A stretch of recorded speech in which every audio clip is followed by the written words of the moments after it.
हरियाणा के अंदर पोल्यूशन बहुत बढ़ता जा रहा है। यहाँ तक पोल्यूशन है कि दमा, अस्थमा, टीबी की ओपीडी हरियाणा के अंदर पिछले दिनों डबल हो गई है। हरियाणा में बेहद गंभीर हवा की मैं बात करूं तो पूरे हिंदुस्तान के 5 शहरों में से 3 शहर हरियाणा के हैं, जींद, हिसार और फतेहाबाद। अगर मैं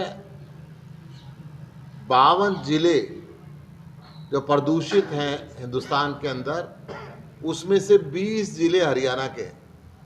बहुत खेद की बात है, अगर मैं टॉप 20 की बात करूं तो उसमें से 6 शहर हरियाणा के हैं। और AQI 300 प्लस की अगर मैं बात करता हूं तो 17 में से 10 हरियाणा के हैं। क्यों?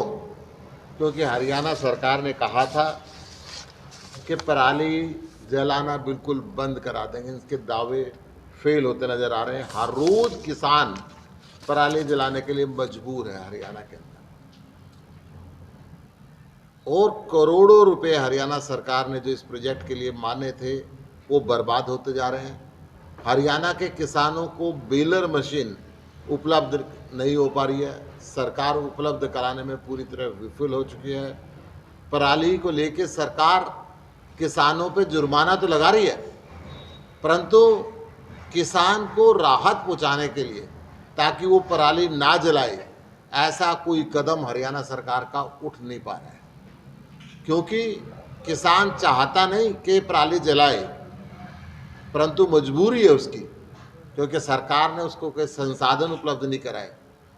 पराली से इस्तेमाल होके जो उद्योग लगने चाहिए थे, उनसे जो पैकेजिंग मटेरियल बनता, दूसरा बनता, हरियाणा सरकार ने उनको लगवाने के अंदर कोई पहल नहीं की। बेलर मशीन जितनी पराली को काटने के लिए चाहिए, किसान पीछे पीछे घूम रहा है, परंतु बेलर मशीन उपलब्ध नहीं हो पा रही है। हरियाणा के अंदर इंडस्ट्री की अगर मैं बात करूं, इसकी भी कोई पॉलिसी नहीं है, क्योंकि 24 घंटे बिजली मिलती नहीं है और इंडस्ट्रियलिस्ट खुलेआम जनरेटर चलाने पे मजबूर है, जिससे धुआं फैलता जा रहा है। खुलेआम डीजल के जनरेटर हरियाणा के अंदर चल रहे हैं, क्योंकि वो कहते हैं कि हमें बिजली नहीं मिल रही, हम मजबूर हैं कि जो इंडस्ट्री के अंदर लेबर है उसको दिहाड़ी देनी पड़ती है, और दिहाड़ी देने के लिए, उसकी तनख्वाह देने के लिए हमें मजबूरी में जनरेटर चलता है, जिससे गंभीर धुआं निकलता है। और हरियाणा की हालत बार बार NGT की फटकार लगने के बाद भी बेकार होती जा रही है। पूरे प्रदेश में जगह जगह कूड़े के ढेर लगे हुए हैं, जिनसे जहरीली हवा फैलती जा रही है। कैंसर जैसी बीमारियां रिपोर्टेड की जा रही हैं। जो अरावली के अंदर, गुड़गावा के अंदर कूड़े का पहाड़ है, लगातार उसमें से जो जहरीली गैस निकल रही है। जो मंदवाड़ी गांव है, उस गांव के लोगों को जाके देखें तो हर घर के अंदर कैंसर की स्थिति आ चुकी है। हरियाणा सरकार की इस विफलता की वजह से छोटे बच्चों के अंदर ये बीमारी अब घर लेने लगी है, कि दमे की बीमारी, सांस की बीमारी, टीबी की बीमारी। मैं अभी बहादुरगढ़ से झज्जर वाले रोड पे आया हूँ, जगह जगह सारा रोड टूटा हुआ है। झज्जर के बाईपास सारा टूटा हुआ है, धूल उड़ रही है, खड्डे हैं, कोई सफाई की व्यवस्था नहीं है। पूरा का पूरा, मैं टिकरी बॉर्डर से जब बहादुरगढ़ की तरफ चला तो उसकी हालत बहुत ही दयनीय हालत आज उस स्थिति के अंदर गुजर रही है। मैं हरियाणा सरकार से कहना चाहूँगा कि आपने किसान की हालत ऐसी कर दी कि वो पराली जलाने के लिए तो मजबूर है, परंतु उसकी और क्या क्या हालत आपने खराब करी। हरियाणा के अंदर किसानों पे कर्ज बढ़ता जा रहा है। 2022 तक दुगनी आय करने का जो वायदा इन्होंने किया था, आय तो दुगनी नहीं हुई, परंतु कर्ज दुगना जरूर हो गया। हरियाणा के अंदर 2014 में किसानों पे 9.6 लाख करोड़ रुपए का कर्जा था, जो 2023 में 23.44 लाख करोड़ रुपए हो गया। 4 गुना कर्जा हरियाणा के अंदर हो गया। पूरे बजट पे हरियाणा सरकार खेती के लिए केवल 3.9% बजट लगाती है, जबकि हरियाणा के अंदर 60% आबादी कृषि पर आधारित है। कृषि से इतनी नफरत हरियाणा सरकार को क्यों होगी कि जो बजट हरियाणा का है, हरियाणा सरकार का कुल 7342 करोड़ रुपए का बजट है, कुल 3.9%, जो लगता है 60% एग्रीकल्चर पे आधारित आबादी है, उसके लिए हरियाणा सरकार का कोई वो नहीं है। एमएसपी का वायदा करके इन्होंने यू टर्न ले लिया। प्रधानमंत्री ने जब 750 से ऊपर किसानों ने शहादत दी और बॉर्डर पर बैठे रहे तो एमएसपी का वायदा किया था, परंतु आज तक संसद में एक शब्द उसके लिए नहीं बोला।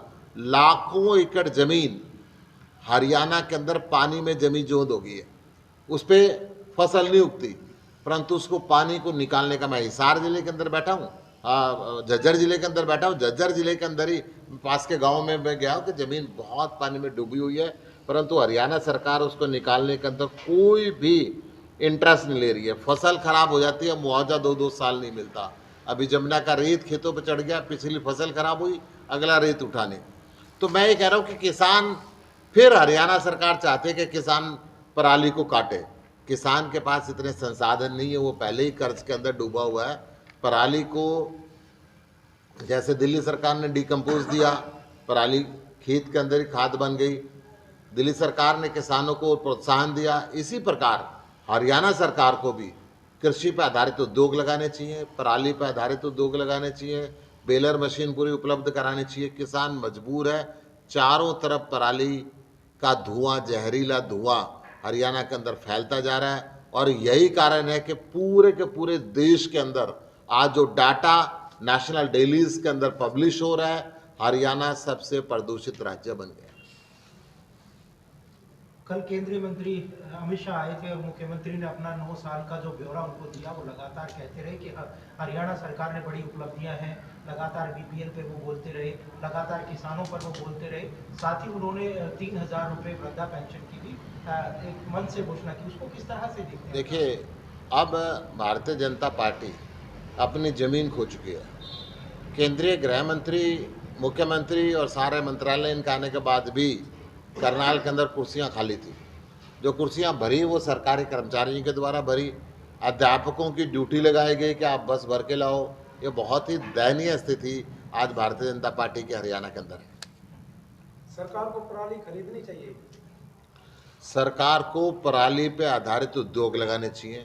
सरकार को पराली जब तक इस्तेमाल में नहीं आती, उसकी कटाई के लिए बेलर मशीनें हर जिले के अंदर उपयुक्त मात्रा के अंदर उपलब्ध करानी चाहिए, और जब तक सब्सिडी उनको इसके अंदर पराली की कटाई पे पूरी सब्सिडी देनी चाहिए। कल दिल्ली के मुख्यमंत्री को ईडी के समक्ष पेश होना था, लेकिन वो चुनाव के लिए मध्य प्रदेश पहुंच गए और एक लेटर जारी किया।